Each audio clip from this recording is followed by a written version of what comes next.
Euromaxx highlights. And here's your host, Karin Helmstedt. Greetings from the German capital and a warm welcome to our highlights edition, which this time around includes the following top stories. Cult car, Aston Martin celebrates its first centenary. Man of the mountains, Reinhold Messner leads tourists through the Italian Alps. And keeping fit boot camps are booming here in Germany.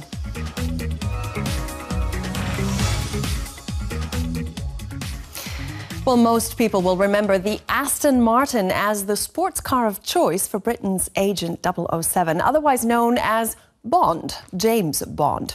And in fact, the car has made an appearance in 9 of the 23 Bond films so far. But believe it or not, the brand itself has been around since 1913, and that does mean that this year marks its centenary anniversary. So we caught up with some Aston Martin drivers for the occasion to see how this car's cult image has evolved.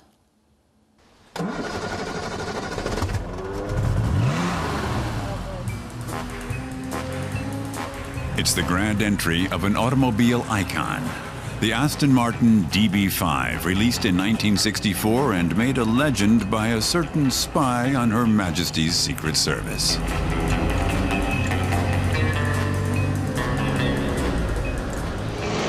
The sports car made its movie debut in the 1964 James Bond film Goldfinger and became an instant star.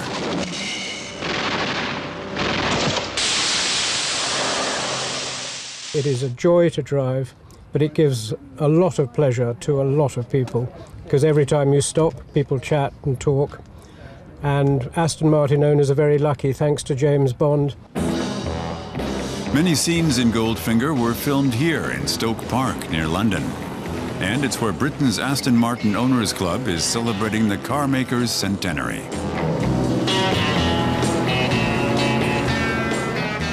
Leading a commemorative rally is a model built way back in 1934. Some vintage and classic models can fetch 6 figures on the market, but few owners are interested in selling. It's a very personal relationship with the car. I love the shows as well, but frankly, an Aston standing still is just a car. An Aston on the road is alive. The rally's first stop is Aston Hill.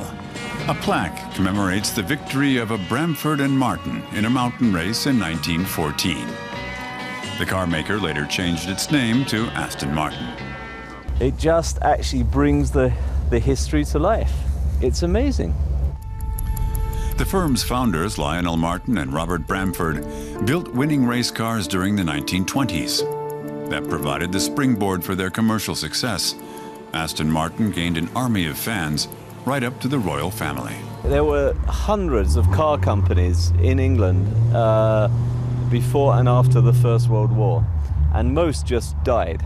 The fact that this one found a way to keep going, that's very special, because this could have been just a forgotten stone, and it's a company that survived. It's never made money. No one's ever made money out of Aston Martin who's owned it, even today. One reason is that for decades, Aston Martin produced very few cars. The company changed hands many times. Owners stayed loyal to the brand. Wilton House marks the end of the 100-kilometer rally. Here, 70 Aston Martins are parked in chronological order. The 50s and 60s were the glamour years for the British car maker, but by the 70s, they were out of style. It wasn't until the new millennium that Aston Martins made a comeback.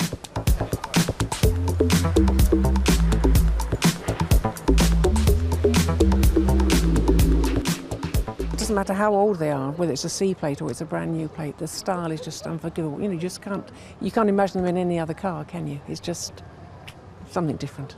James Bond. They're very classic, they're really nice. I think I prefer the more classic shaped ones, but they were something that was always very popular, I think. With my dad always wanted an Aston Martin, so yeah, a very luxury car. It's not about the power, it's not about the numbers, it's about the styling. And I think what Aston Martin did very well is to maintain this elegance and this styling all over the years. James Bond has also stayed true to Aston Martin. In Skyfall, the latest 007 film, the DB5 makes a cameo appearance for a series of spectacular stunts. In the middle of the film Skyfall, when Daniel Craig opens the garage doors and you see the DB5 for the first time in the film, the whole audience started applauding. It was just wonderful reaction, just terrific. So the DB5 is forever, at least in film. And in real life, there are still plenty of devoted fans who will make sure the Aston Martin legend lives on. Well, he is a mountaineering legend, and Reinhold Messner of South Tyrol still prefers his two legs to a sports car. Well, in his youth, he was unstoppable in his quest to climb every 8,000er peak on the planet, which he accomplished without the use of oxygen. But even the greatest danger lovers eventually do slow down, and so later in life, he has devoted a great deal of energy to preserving his beloved alpine landscape. And recently, he could be found leading groups of hikers through his mountain homeland. It's 8:30 a.m. in the Italian Alps. The village of Zulden is the starting point for 170 kilometers of walking trails and a popular destination for German tourists. Some are meeting here today for a very special outing, a hiking tour with mountaineer Reinhold Messner. I've climbed 3,500 mountains in my life, and I've traveled a lot. In contrast to me, many other people have done more sensible things with their lives, and they deserve a little something back from my experiences. Stefan and Sandra Schulz are from Hamburg. They go on a hiking holiday every year. We learned about this by accident, and we said, we've got to do it. A chance to hike with Reinhold Messner is incredible. The tour costs 40 euros per person. It starts with a chairlift ride up to an altitude of 2,330 meters. That takes a while for the group of 70. It's a new experience for Sandra Schulz. We always hike together and always on trails where we never see other people. Today, she's sharing the slopes with visitors from Spain, Switzerland, the Netherlands, and locals from Italy. The image of hiking and hikers has undergone major changes in recent years. Long seen as a pastime for the elderly, today it's an all-ages activity.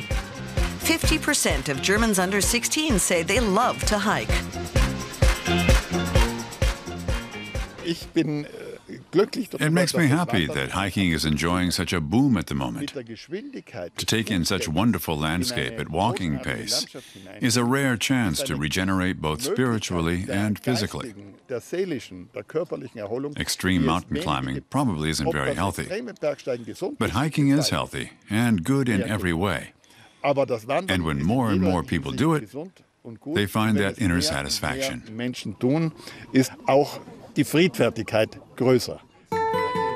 The group reaches the century-old lodge at the foot of the highest peak in South Tyrol. It's time to rest and take snapshots, perhaps even of their famous host. It's indescribable. I was really nervous when I asked to take a picture. For everyone who loves the mountains, it's a dream come true to spend a day with Reinhold Messner.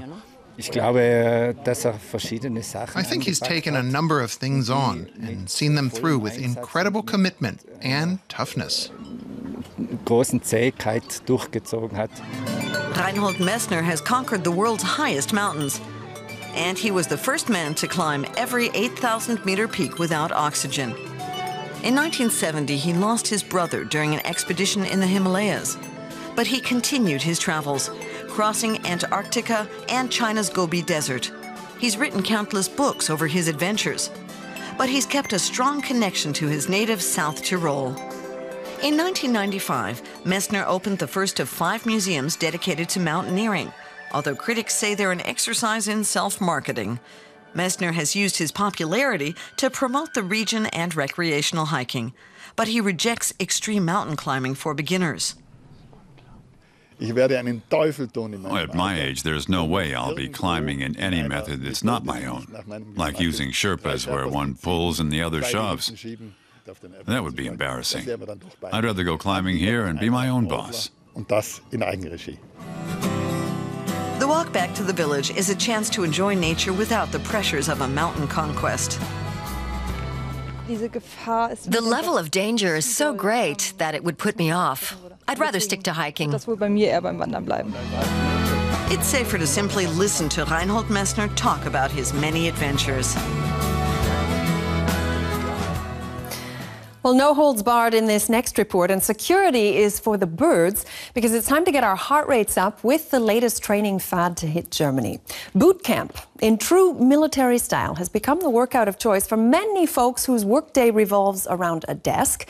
And they love the tough circuit training, the discipline, and even the merciless coaching. And so we checked out some programs for the tough, tougher, and toughest. All 8 participants have come to sweat and to train every part of their body down to the last muscle in the CrossFit box in a former factory in the Berlin district of Wedding. Their coach, Matthias Dix, is always there to keep the pressure on and provide encouragement. I fire them up. I don't drill them. We don't force anybody here, and if someone can't go on anymore, then that's it. If someone's struggling, then they've done something wrong. They've overdone it. We try to motivate them. But there's a tangible military flavor. Army recruits often use CrossFit to stay in shape. Some programs are named after fallen U.S. soldiers. They're called hero workouts. The Berlin program includes one named after a soldier called Jack. Luisa Schlenzok has been training here for 6 months. You have to force yourself a bit because it's always going to be really tough. But there's no point in doing it half-heartedly. You really have to exert yourself, so you have that feeling of satisfaction and happiness. You've made it. They're also out to test their limits at a fitness boot camp in Berlin's Tiergarten. Alexandra Zunkel has been training here for 2 years.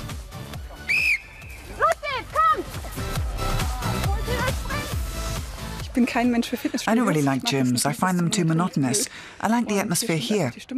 And we're given instructions and get grief if we want to give up. And that's good. Kathleen Henschel gives the instructions and the grief. She's been running the boot camp for 3 years and demand is growing. All the park's features are integrated into the sessions, which always take place outside in all weathers. You have to like mud, and you shouldn't be scared of worms. You might end up running in dog dirt, so you have to like nature.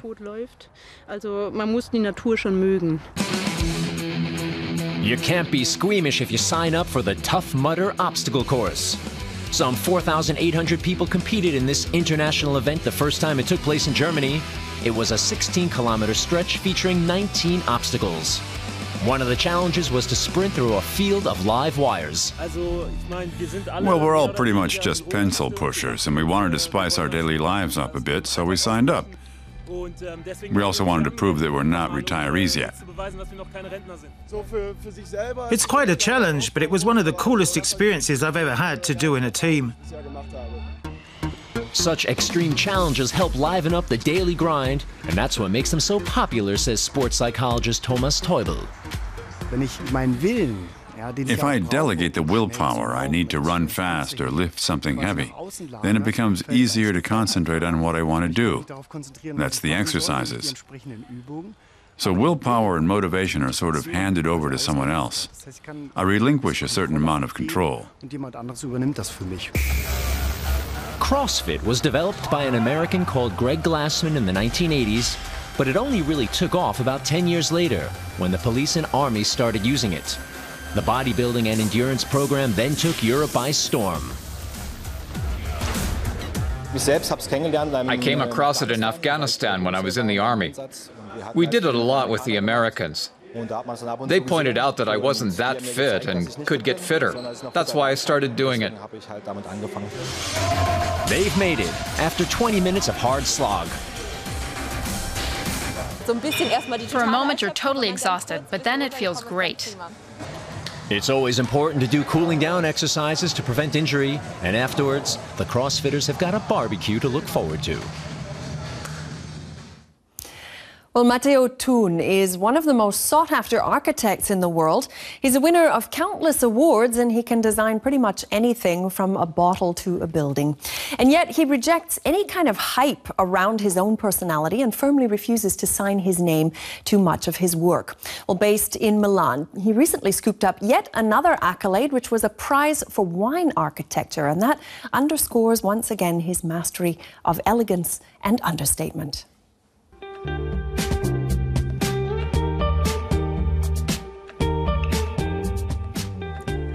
From cups to cutlery, from hotels to office complexes, Matteo Thun has won countless awards for his work.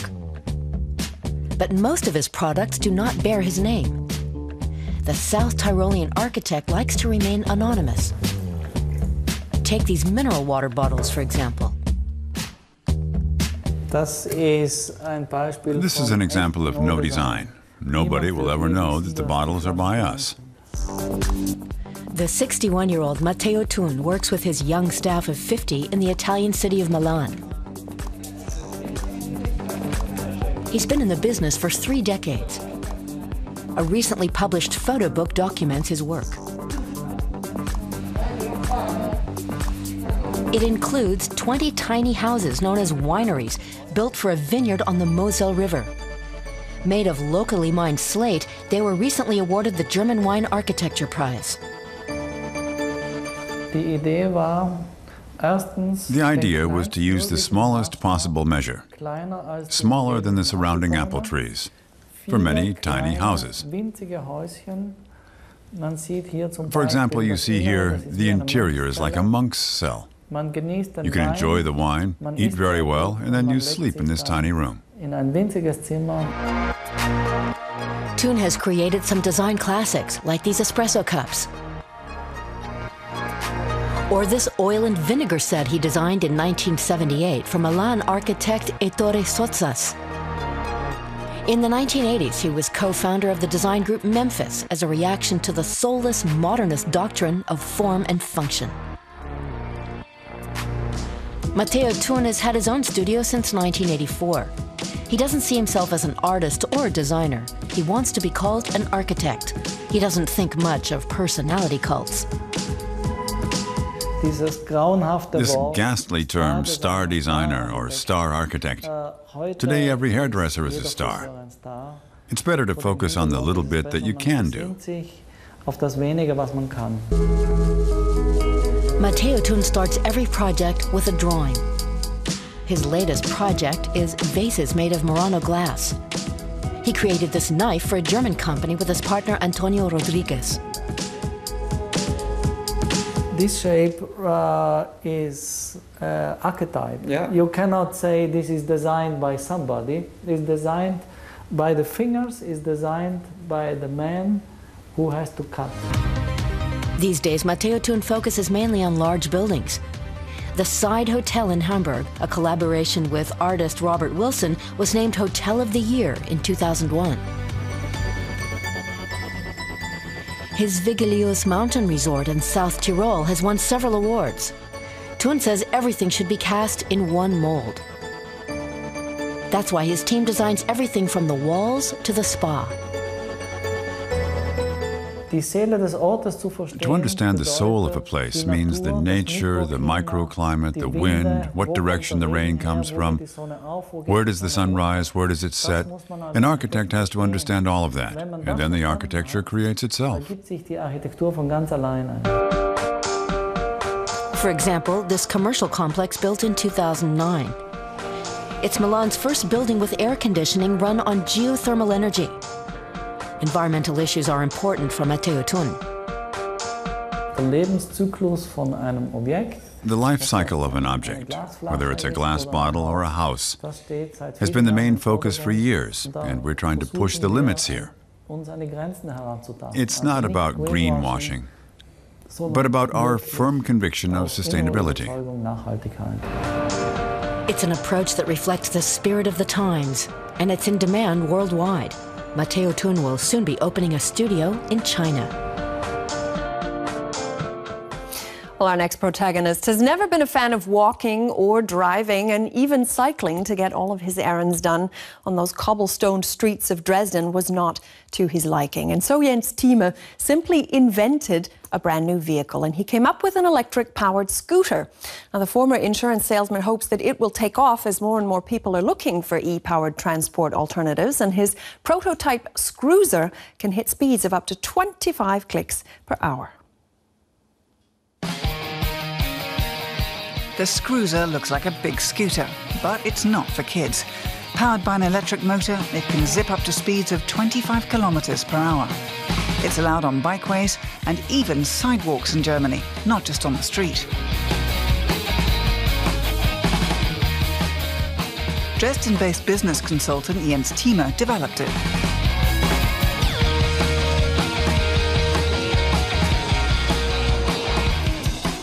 It was simple.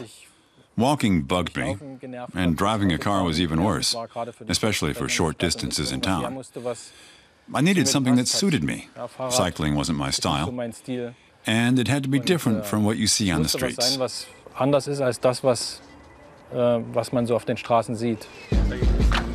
50-year-old lets passers-by in Dresden take his prototypes for a test spin. Thieme designed the Scruiser, but let a team of engineers put it together. It took them 2 years to come up with the Scruiser. You can sit or stand while you ride.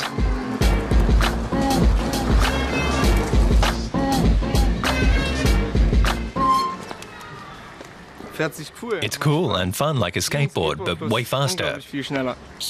Exciting, but different from a bike. I thought I was going to drive into this window.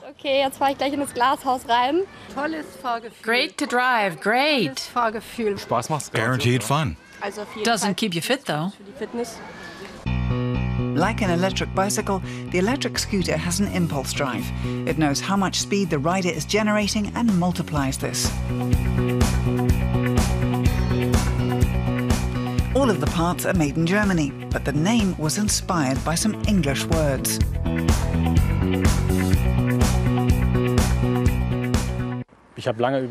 Well, I thought long and hard and put together lots of words. And I ended up with Scruiser, a combination of scooter and cruising. More and more electrically powered vehicles are coming onto the market, and some are really unique. The Segway, for example. Invented in the US in 2001, it's used primarily for tourism today. But police in Bremen are also using them in a pilot patrolling project. Electric bicycles are becoming more and more popular too. Estimates indicate that there are 1.3 million of them on Germany's streets today.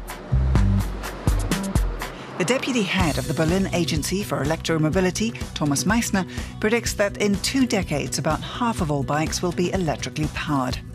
He says there will be a niche market for the Scruiser and Segway as well.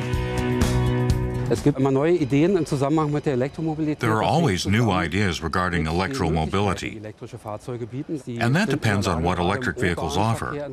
They ease the burden on city streets, particularly because they're emissions-free and quiet, really decisive factors in cities. And they can be powered with renewable energies, meaning they also help protect the environment.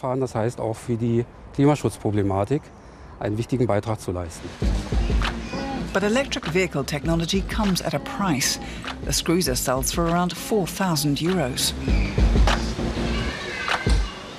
It's okay that it costs 4,000 euros. Compared to a used car for 2,000 euros, it's a bit high. It's fun ultimately, but $4,000 for fun is a lot of money. If I had lots of money, then it would be a cool machine to whiz around town and in the pedestrian zone. Jens Thieme wants his Scruiser to appeal to affluent urbanites, people who make lots of little trips and aren't into more conventional means of transport. When talking about urban mobility or electric mobility, now in 2013, we're at the very beginning. It's going to develop enormously. Traffic will increase, people will need alternatives. And I always imagine someday I'll be sitting in Buenos Aires and a Scruiser will go by, and that'll make me so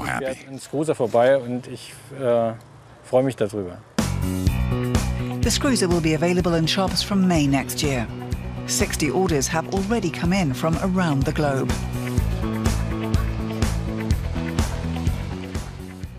And that brings us to the end of yet another edition of our Euromaxx highlights. We're glad you could join us and hope to be seeing you again soon. Well, until then, tschüss, ciao, and auf Wiedersehen aus Berlin.